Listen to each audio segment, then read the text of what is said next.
Welcome to A1 Telugu first news. ముందుగా headlines చూద్దాం.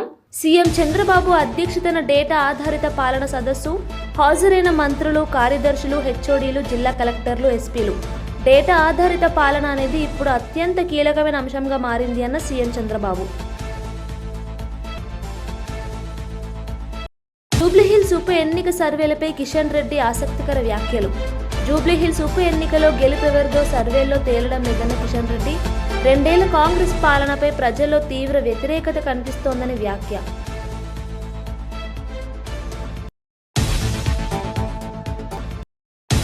బండి సంజయ్ సభకు అనుమతి రద్దు. బీజేపీ ఆగ్రహం. బోరబండలో కేంద్ర మంత్రి బండి సంజయ్ సభకు అనుమతి రద్దు. కాంగ్రెస్ ప్రభుత్వ ఒత్తిడి వల్లే పోలీసులు వెనక్కి తగ్గారని బీజేపీ ఆరోపణ.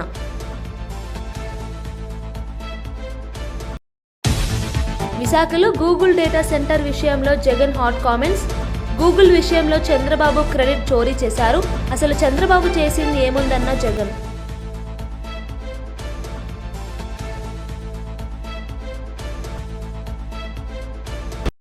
విశాఖపట్నంలో గూగుల్ డేటా సెంటర్ విషయంలో కూటమి సర్కార్, వైసీపీ మధ్య మాటల యుద్ధం నడుస్తూనే ఉంది. ఈ వ్యవహారంలో మరోసారి సంచలన ఆరోపణలు చేశారు వైసీపీ అధినేత వైఎస్ జగన్. గూగుల్ విషయంలో చంద్రబాబు క్రెడిట్ చోరీ చేశారని ఆరోపించారు. అసలు చంద్రబాబు చేసింది ఏముంది అని నిలదీశారు. మామూలుగా స్టూడెంట్స్ గురించి ఏ నాయకుడు, ఏ రాజకీయ నాయకుడు ఆలోచన చేయడు. ఎందుకంటే వాళ్ళకు ఓటు హక్కు లేదు కదా అనేది ఫస్ట్.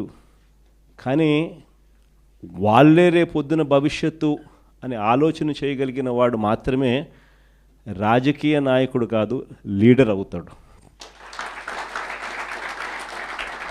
అలాంటి అడుగులు పడింది వైఎస్ఆర్సీపీ అని నేను గొప్పగా చెప్పగలుగుతా. మొట్టమొదటి అడుగులు ఇంగ్లీష్ మీడియం వైపుల అడుగులు పడ్డాయి.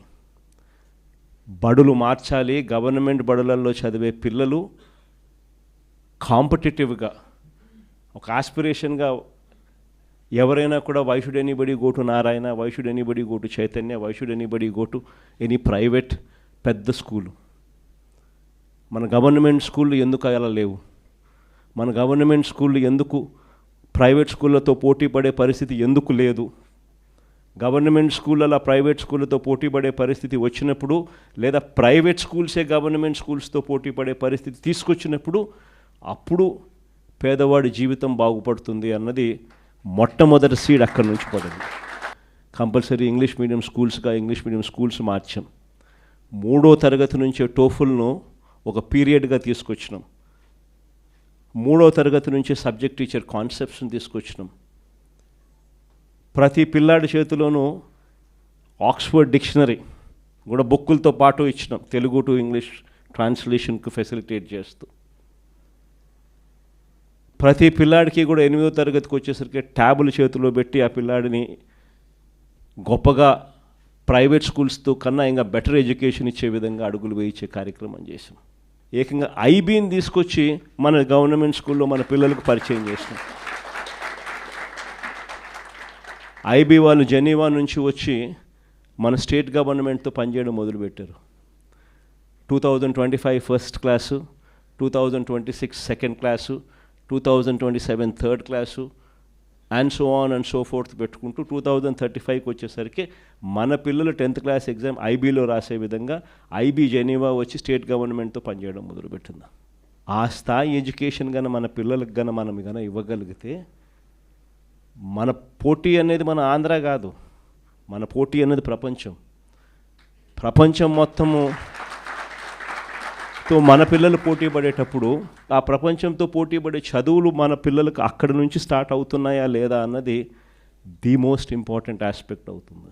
జూబ్లీహిల్స్ ఉప ఎన్నిక ప్రచారం చివరి దశకు చేరుకున్నప్పటికీ ఏ పార్టీ గెలుస్తుందనే దానిపై సర్వేల్లోనూ స్పష్టత రావడం లేదని కేంద్ర మంత్రి కిషన్ రెడ్డి అన్నారు. ఓటర్లు ఎటువైపు మొగ్గు చూపుతున్నారనే విషయంలో తీవ్ర గందరగోళం నెలకొందని ఆయన వ్యాఖ్యానించారు.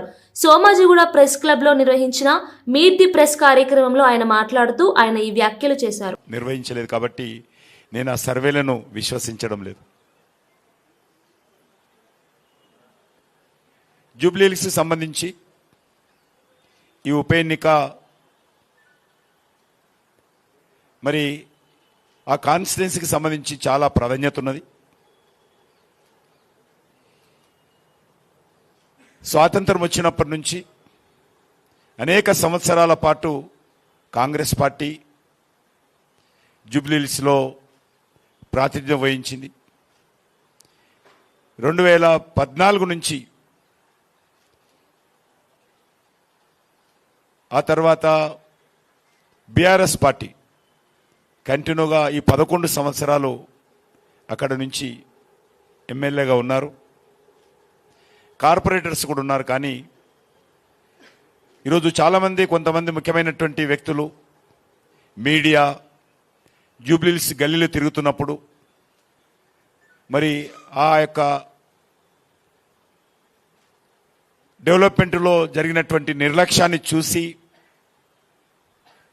ప్రజలు ముఖ్యమైనటువంటి వ్యక్తులందరూ కూడా ఆశ్చర్యపోతున్నటువంటి పరిస్థితి ఉన్నది.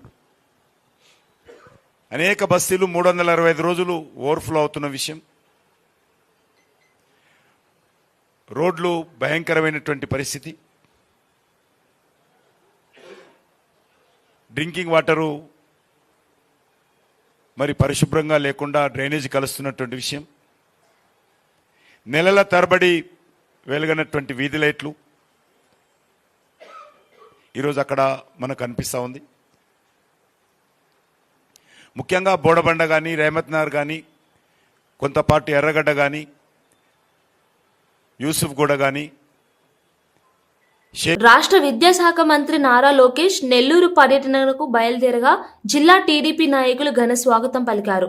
ఒంగోలు బృందావన్ గార్డెన్ వద్ద ఎమ్మెల్యే దామచర్ల జనార్దన్ సత్కరించగా టంగుటూరు టోల్గేట్ వద్ద MP Magunta Srinivasulu Reddy, MLA BN Vijay, maritime board chairman Damacharla Satya పాల్గొన్నారు.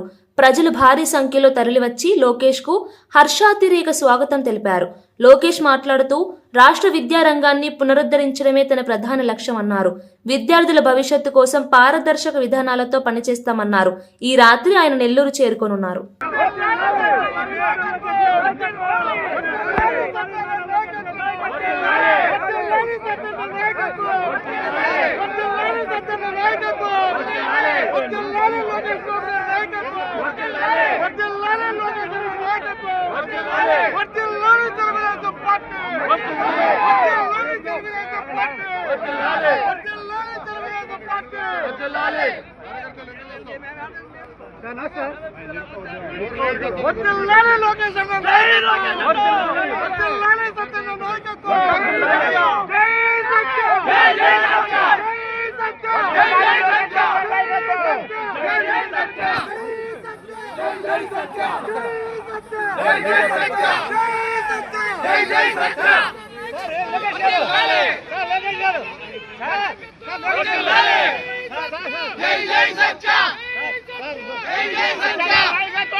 ఇటీవల ప్రపంచ కప్ విజేతగా నిలిచిన భారత మహిళా క్రికెట్ జట్టు ప్రధాని నరేంద్ర మోదీని న్యూఢిల్లీలో కలిసింది.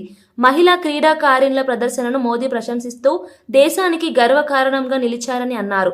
మీ విజయం భారత యువతకు స్ఫూర్తి, ప్రతి అమ్మాయి క్రీడల్లో ముందుకు రావాలని ప్రేరణ అని ప్రధాని వ్యాఖ్యానించారు. ఆటగాళ్లు మోదీకి విజేత ట్రోఫీ చూపించి ఆనందం పంచుకున్నారు. భవిష్యత్తులో మరిన్ని అంతర్జాతీయ విజయాలు సాధించాలని ప్రధాని ఆశాభావం వ్యక్తం చేశారు. క్రీడా మంత్రిత్వ శాఖ జట్టు సభ్యులందరికీ ప్రత్యేక ప్రోత్సాహక బహుమతులు అందజేసింది. I mean, आप हमेशा से सबके इंस्पिरेशन ही रहे और स्पेशली हर फील्ड में जिस तरह से लड़कियां अभी हर फील्ड में सब जगह हमको सिर्फ लड़कियां दिख रही है. जहाँ पे भी वो इसरो का लॉन्च हुआ या जो भी हो, तो सब चीज़ें हम लोग सब जब भी देखते तो इंस्पिरेशन ही है और मोटिवेशन है हमारे लिए कि हम और भी अच्छा काम कर पाए और लड़कियों को मोटिवेट कर पाए.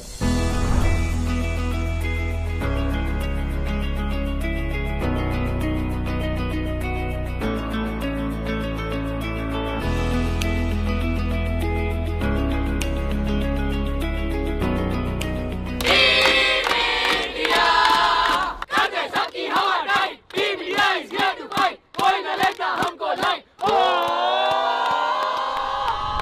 ये तो पूरा देश देख रहा है और गर्व कर रहा है। मैं तो आप लोगों को सुनना चाहता हूँ आपके अनुभव।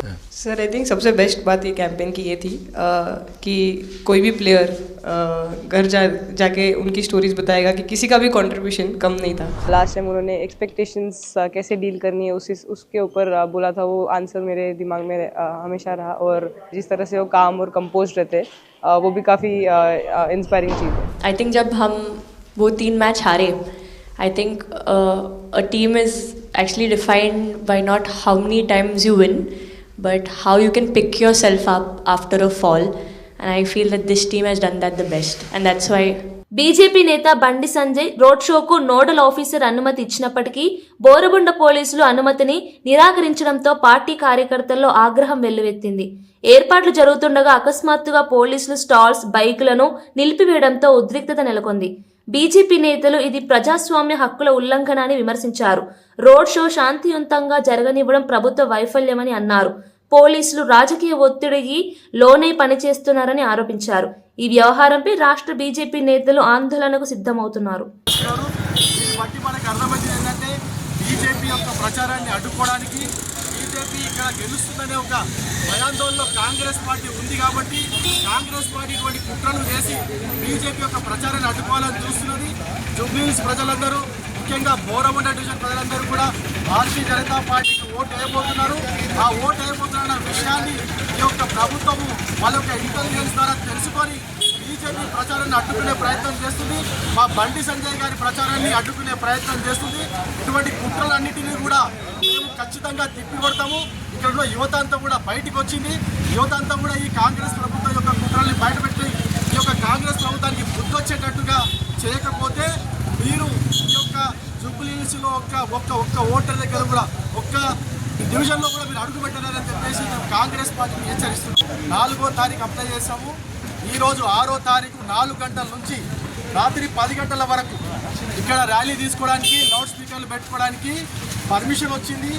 Assistant commissioner of police Panjagutta has issued NOC to Shrimati Supriya Goud, BJP party representative, to take out profession and loud speaker on 6th November 2025 from 4 PM to 10 PM at Borabanda Division. హోంమంత్రి అనిత మీడియా సమావేశంలో మాట్లాడుతూ ప్రభుత్వం డ్రగ్స్ వద్దు బ్రో అంటుంటే YCP మాత్రం యువతను నాశనం చేసే విధంగా డ్రగ్స్ తీసుకో బ్రో అంటోంది అని విమర్శించారు. వైసీపీ నాయకులు డ్రగ్స్ మాఫియాతో చేతులు కలిపారని ఆరోపించారు. యువత భవిష్యత్తు పట్ల వైసీపీ నిర్లక్ష్యంగా ఉందని అన్నారు. విద్యార్థులను మత్తులోకి నెడుతున్న ఈ మాఫియాను తక్షణమే అరికట్టాలని ఆమె డిమాండ్ చేశారు. రాష్ట్ర పోలీస్ విభాగం డ్రగ్స్పై స్పెషల్ ఆపరేషన్లు ప్రారంభించిందని తెలిపారు. యువతను రక్షించడమే ప్రభుత్వ లక్ష్యమని స్పష్టం చేశారు. వాళ్ళ విద్యార్థి విభాగాన్ని కొంతమందిని యువతిని కలిసి ఈరోజు కూర్చోబెట్టి ఒక ట్రైనింగ్ ప్రోగ్రామ్ ఏదో పెట్టాడంట. అసలు ఆ ట్రైనింగ్ పెట్టేదానికి నీకు అసలు అర్హత ఉందా అని నేను జగన్మోహన్ రెడ్డిని అడుగుతున్నా. ఆ పులివెందుల ఎమ్మెల్యేకి కనీసం అర్హత ఉందా అని నేను అడుగుతున్నా. ఎందుకంటే నీ విద్యార్థి విభాగం నాయకుడు కొండారెడ్డి వైజాగ్లో ఏయూలో ఎంబీఏ చేస్తూ ఈ డ్రగ్స్ని దాందాగా చేస్తూ మొన్న ఈగల్కి టాస్క్ ఫోర్స్ డిపార్ట్మెంట్కి పట్టుబడిన సంగతి జగన్మోహన్ రెడ్డికి తెలీదా? జగన్మోహన్ రెడ్డికి తెలియకుండానే జరిగిందా? ఆ కొండారెడ్డి విద్యార్థి విభాగం అధ్యక్షుడు కాదా? ఆ కొండారెడ్డి అన్న వ్యక్తి అబ్బాయి నాకు తెలిసి హార్డ్లీ 23 సంవత్సరాలు అనుకుంటా. అంటే వయసు కూడా ఎందుకు నేను మెన్షన్ చేస్తున్నానంటే ఏ వయసులోని పిల్లలు ఇలాంటి డ్రగ్స్కి అదేవిధంగా గాంజాకి అలవాటు పడి వాళ్ళ భవిష్యత్తు నాశనం చేసుకోవడమే కాకుండా వాళ్ళ తల్లిదండ్రులకి కూడా క్షోభ మిగిల్చే పరిస్థితి. ఈరోజు ఎన్నో ఆశలతో విశాఖపట్నంలో చదువుకోవడం అంటే నిజంగా చాలామందికి ఒక టార్గెట్. అది ఒక గీతం కాలేజీలో నాకు సీట్ వచ్చింది, నా బిడ్డకి సీట్ రావాలి అంటే పేమెంట్ సీట్ అయినా చదివిస్తాను అన్న తల్లిదండ్రులు ముందుకు వస్తారు. ఎందుకో తెలుసా? గీతం కాలేజ్ లాంటి కాలేజో, ఆంధ్ర యూనివర్సిటీ లాంటి యూనివర్సిటీయో, లేకపోతే డైట్ లాంటి ఇంజనీరింగ్ కాలేజో, ఏదో ఒక ఇంజనీరింగ్ కాలేజీలో నా బిడ్డ చదివితే 4 సంవత్సరాల తర్వాత క్యాంపస్ ఇంటర్వ్యూస్ వస్తే ఏదో ఒక ఉద్యోగం నా బిడ్డ నిలబడతాడు, నన్ను చూసుకుంటాడు అన్న ఒక భరోసాగా ప్రతి తల్లిదండ్రులు కూడా ఒక పూట తిని ఒక పూట తినక లోన్లు పెట్టుకుని అప్పులు సప్పులు చేసి పిల్లలను చదివించిన మంత్రి పేర్ని నాని లోకేష్ వ్యాఖ్యలపై తీవ్ర ఆగ్రహం వ్యక్తం చేశారు. జగన్ రైతులను పరామర్శించగా అతని పర్యటనపై వెటకారం చేయడం అసహనానికి గురిచేసిందన్నారు. లోకేష్ కి మనుషుల ప్రాణాల విలువ తెలియదా? మీ పాలనలో ఆలయాల్లో ఎన్ని ప్రాణాలు పోయాయో గుర్తుందా అంటూ ప్రశ్నించారు. పాదయాత్రల పేరుతో రాజకీయాలు చేయడం తప్ప ప్రజా సమస్యలపై సానుభూతి చూపడం నేర్చుకోవాలని సూచించారు. వైసీపీ ప్రభుత్వం ప్రజల కోసం పనిచేస్తుందని, కానీ టీడీపీ నేతలు విమర్శలతోనే సరిపెడుతున్నారని వ్యాఖ్యానించారు. బాధిత కుటుంబాలకు ఆపన్న హస్తం అందించే ప్రభుత్వమని నాని పేర్కొన్నారు. అన్ని శాఖల్లో ఏలెట్టి గిరగిరగా తిప్పేటువంటి ఒక పెద్ద మీ ట్రబుల్ షూటర్ అని ఫీల్ అవుతున్నటువంటి ఒక మంత్రి గారు ఉంది. ఆవిడ దగ్గరుండి కట్టించింది. ఆ గోడ ఏదో వాళ్ళు కడుతున్నప్పుడు పడినా బాగుండేది, పరిశీలన చేస్తాకు వచ్చినప్పుడు బాగుండేది, రాష్ట్రానికి దరిద్రం వదిలేదు. ఇవాళ చచ్చిపోతే మీకు బాధ్యత లేదా? కాంట్రాక్టర్ బాధ్యత. తిరుపతిలో దర్శనానికి క్యూల్లో టికెట్లు ఇచ్చేదానికి తొక్కిసలాట్లో తిరుపతిలో అసూలు బాయటమా? 30 మందా ఎంతమంది? జూబ్లీహిల్స్ అభివృద్ధి విషయంలో బీఆర్ఎస్ పార్టీ ఏమీ చేయలేదని కాంగ్రెస్ నేత సామ రామ్మోహన్ రెడ్డి మండిపడ్డారు. బీఆర్ఎస్ పాలనలో జూబ్లీహిల్స్ ప్రజలు గుండుసున్న అభివృద్ధి చూశారు, అందుకే అసెంబ్లీ ఎన్నికల్లో వారిని తుడిచిపెట్టారు అన్నారు. పార్లమెంట్ ఎన్నికల్లో కూడా ప్రజలు అదే తీర్పు ఇవ్వబోతున్నారని ధీమా వ్యక్తం చేశారు. కాంగ్రెస్ హయాంలో కొత్త రేషన్ కార్డులు, ఉచిత కరెంటు, సంక్షేమ పథకాలు విస్తృతంగా అమలవుతున్నాయని తెలిపారు. బీఆర్ఎస్ ప్రజల మధ్య తిరగలేని పరిస్థితి ఉందన్నారు. ఒకసారి జూబ్లీహిల్స్ ప్రజలందరూ కూడా నేను గుర్తు చేస్తా ఉన్నా. ఈరోజు వచ్చి ముస్లింల మీద ఏదో ముసలి కన్నీరు గారుస్తున్నటువంటి కేటీఆర్ వీటికి కూడా జవాబు చెప్పు. మరి బుల్డోజర్ అని చెప్పి మాట్లాడుతున్నావు. కుతుబ్ షాహీ మస్జిద్ యాకుత్పురా షామీర్పేట్ 400 సంవత్సరాల క్రితం చరిత్ర, 400 సంవత్సరాల చరిత్ర ఉంటున్నటువంటి కుతుబ్ షాహీ మస్జిద్ ఔకాఫ్ లిస్టెడ్ మాస్క్ ఇది. 2022 ఫిబ్రవరిలో బుల్డోజర్లు పెట్టి కూలగొట్టినటువంటి పాపిస్టోడివి నువ్వు కాదా? నగరం నడిబొట్టున రాష్ట్రాన్ని నడిపిస్తున్నటువంటి సచివాలయంలో ఒక మతానికి సంబంధించిందనే కాదు, ఇటు నల్లపోచమ్మ గుడిని, తెలంగాణ ప్రజల మొత్తానికి కూడా సెంటిమెంట్ అయినటువంటి నల్లపోచమ్మ గుడిని, మస్జిద్లని బుల్డోజర్లు పెట్టి కూలగొట్టినటువంటి దుర్మార్గపు పరిపాలన మీది కదా. శంషాబాద్ మెయిన్ రోడ్ మీద ఉంటున్నటువంటి మస్జిద్ కూడా అప్పుడు పెద్ద వాళ్ళ లోకల్ స్థానిక కౌన్సిలర్ పెద్దలు ఒళ్ళు చేసిండు ఇదెక్కడ అన్యాయం అని చెప్పి. అధికారంలో ఉంటున్నప్పుడు ధర్మం లేదు, దైవం లేదు, కళ్ళు నెత్తికెక్కి ప్రజల యొక్క సెంటిమెంట్ని కనీస గౌరవం ఇవ్వకుండా ఇటు హిందువులు మొక్కేటటువంటి గుడులనైనా, ముస్లింలు ప్రార్థన చేసుకునేటటువంటి మస్జిద్లనైనా బుల్డోజర్లు నడిపించి కొల్లగొట్టినటువంటి దుర్మార్గులు మీరు. వీడికి అయిపోలే, ఇటు ప్రకృతిని అంటే చెరువులని వదిలిపెట్టలే, ఆఖరికి ఆ దేవుని గుడ్లను కూడా. డీసీపీ కోటిరెడ్డి మాట్లాడుతూ జగద్గిరిగుట్టలో జరిగిన రౌడీ షీటర్ రోషన్ సింగ్ హత్య కేసును 24 గంటల్లో ఛేదించామని తెలిపారు. నిందితులు బాలశౌర్ రెడ్డి, ఆదిల్, మహమ్మద్లను అరెస్ట్ చేసి రిమాండ్కు పంపినట్లు వివరించారు. హత్యకు ముందు సోషల్ మీడియాలో వైరల్ వీడియోలు కీలక ఆధారాలుగా నిలిచాయని చెప్పారు. ట్రాన్స్జెండర్పై అత్యాచారం, డబ్బు చెల్లింపు వివాదం కారణంగానే ఈ ఘర్షణ జరిగిందని తెలిపారు. నిందితుల వద్ద నుండి కత్తి స్వాధీనం చేసుకున్నామని చెప్పారు. నేరస్తులు ఎక్కడ దాగినా వదిలిపెట్టమని కోటిరెడ్డి స్పష్టం చేశారు. రోషన్ కుమార్ సింగ్ అనే వ్యక్తిని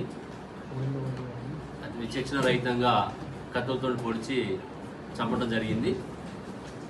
ఆ కేసులో ఇమీడియట్గా మర్డర్ కేసు కింద ఎఫ్ఐఆర్ రిజిస్టర్ చేసి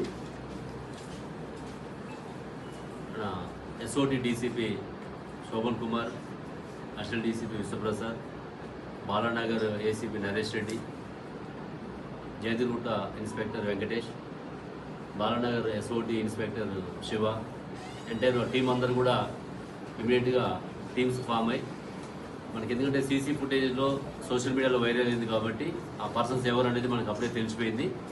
వాళ్ళు 3 వ్యక్తుల పేర్లు మనకి బాలశౌర్ రెడ్డి, ఇతను జయదిగుట్టలో ఉంటారు, ఇతన్ని బాదుషాని కూడా పిలుస్తారు.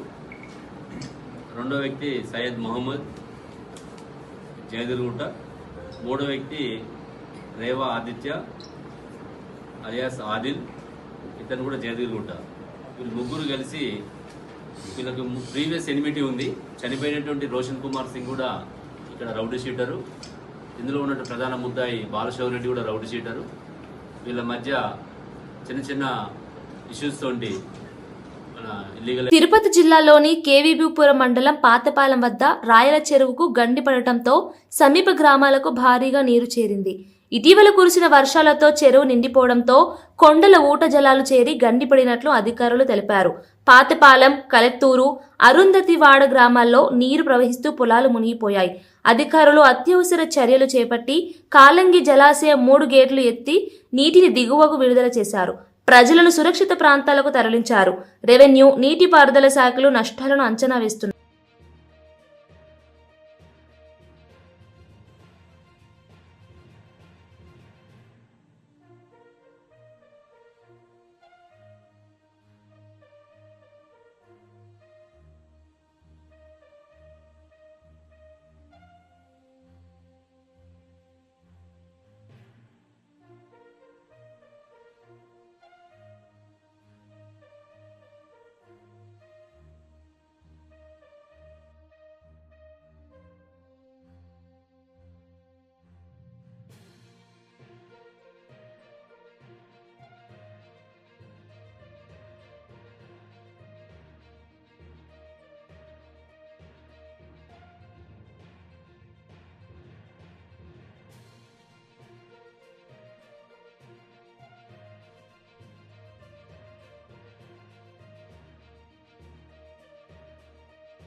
ముఖ్యమంత్రి నారా చంద్రబాబు నాయుడు అధ్యక్షతన డేటా ఆధారిత పాలనపై ఉన్నత స్థాయి సమావేశం జరిగింది. ఈ సమావేశానికి మంత్రులు, కార్యదర్శులు, హెచ్ఓడీలు ప్రత్యక్షంగా హాజరై జిల్లా కలెక్టర్లు, ఎస్పీలు వీడియో కాన్ఫరెన్స్ ద్వారా పాల్గొన్నారు. దీర్ఘకాలిక, మధ్యకాలిక, స్వల్పకాలిక లక్ష్యాల ఆధారంగా ప్రణాళికలు రూపొందించి పౌరులకు మెరుగైన సేవలు అందించాలి అని సీఎం సూచించారు. గ్రామ సచివాలయాలను విజన్ యూనిట్లుగా మార్చి టెక్నాలజీ వినియోగంతో పాలన సమర్థవంతంగా చేయాలని చెప్పారు. ఇటీవల తుఫాన్ సమయంలో టెక్నాలజీతో ప్రాణ, ఆస్తి నష్టం తగ్గించగలిగామని గుర్తు చేశారు. డేటా ఆధారిత పాలన దేశ భవిష్యత్తు దిశను నిర్ణయిస్తుంది అని అన్నారు.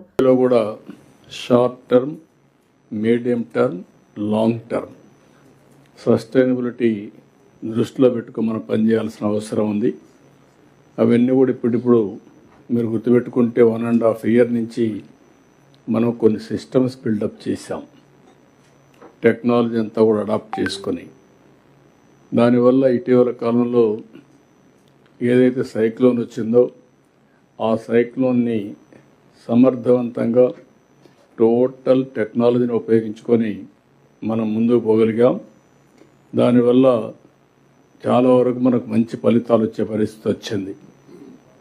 అంటే ఇది ఒక ఎక్కడికక్కడ టెక్నాలజీని పర్ఫెక్ట్గా ఉపయోగించుకున్నాం. ఇంకొక పక్కన ఏదైతే సైక్లోన్ని ముందుగానే ట్రాక్ చేయడం, అదే మరి మనకుండే అవేర్ కానీ డేటా కానీ ఇవన్నీ సింక్ చేసుకోవడం, ఇక్కడ సెక్రటరియట్ దగ్గర నుంచి లాస్ట్ మైల్లో ఉండే గ్రామ సచివాలయం వరకు ఇప్పుడు దాని పేరు కూడా మనం మార్చుకుంటున్నాం. ఎందుకంటే విజన్ యూనిట్ కింద వాళ్ళందరూ కూడా ట్రాన్స్ఫార్మ్ చేయాల్సిన అవసరం ఉంది.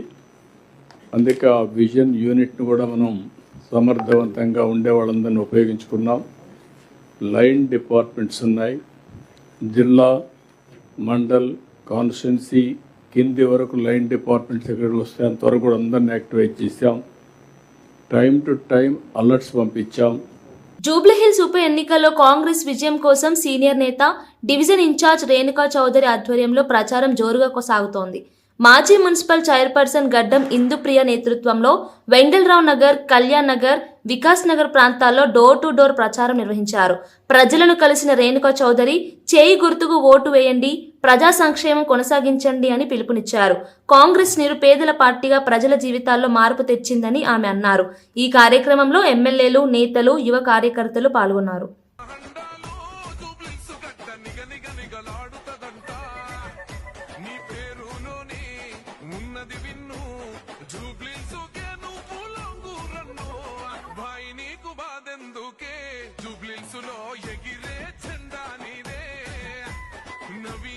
బులెటిన్ ముగించే ముందు హెడ్లైన్స్ మరోసారి చూద్దాం.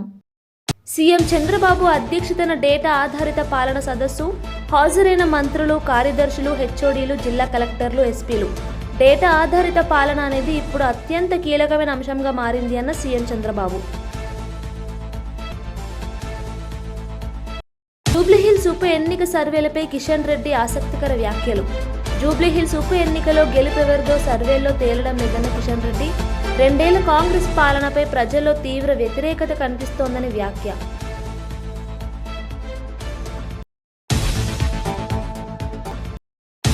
బండి సంజయ్ సభకు అనుమతి రద్దు, బీజేపీ ఆగ్రహం. బోరబండలో కేంద్ర మంత్రి బండి సంజయ్ సభకు అనుమతి రద్దు, కాంగ్రెస్ ప్రభుత్వ ఒత్తిడి వల్లే పోలీసులు వెనక్కి తగ్గారని బీజేపీ ఆరోపణ.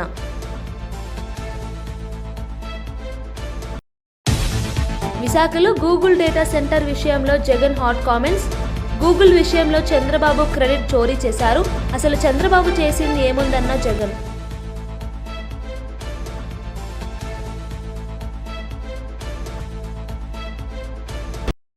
ఇవి ఈ బులెటిన్ విశేషాలు. మరో బులెటిన్లో మళ్ళీ కలుద్దాం.